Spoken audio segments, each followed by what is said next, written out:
কৃষ্ণনগরের সভা থেকে ঝালমুড়ি নিয়ে তৃণমূলকে খোঁচা দিয়েছেন প্রধানমন্ত্রী নরেন্দ্র মোদী। বলেছেন তিনি ঝালমুড়ি খেলেন আর ঝাল লাগলো কিনা তৃণমূলের। কটাক্ষ করে বলেছেন ৪ঠা মে বিজেপির বিজয় উৎসবে মিষ্টির সঙ্গে ঝালমুড়িও বিলি হবে। কদিন আগে ঝাড়গ্রামে সভা করতে এসে রাস্তার ধারের দোকান থেকে 10 টাকার ঝালমুড়ি কিনে খেয়েছিলেন প্রধানমন্ত্রী নরেন্দ্র মোদী। সেই ভিডিও রীতিমতো ভাইরাল হয়েছে। এরপরেই ভোট প্রচারে তৃণমূল বিজেপি দুপক্ষের ইস্যু এখন ঝালমুড়ি। প্রায় সব প্রচার সভা থেকে মমতা বন্দ্যোপাধ্যায় এই ঝালমুড়ি ইস্যুতে প্রধানমন্ত্রীকে আক্রমণ করছেন।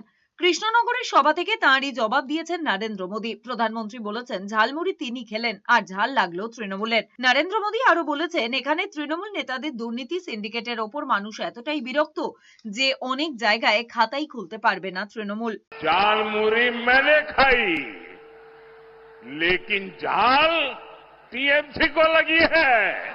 यहां तो टीएमसी के विधायकों, मंत्रियों, लोकल नेताओं और इनके सिंडिकेट के खिलाफ इतना गुस्सा है कि कई जिलों में टीएमसी का खाता तक नहीं खुलेगा।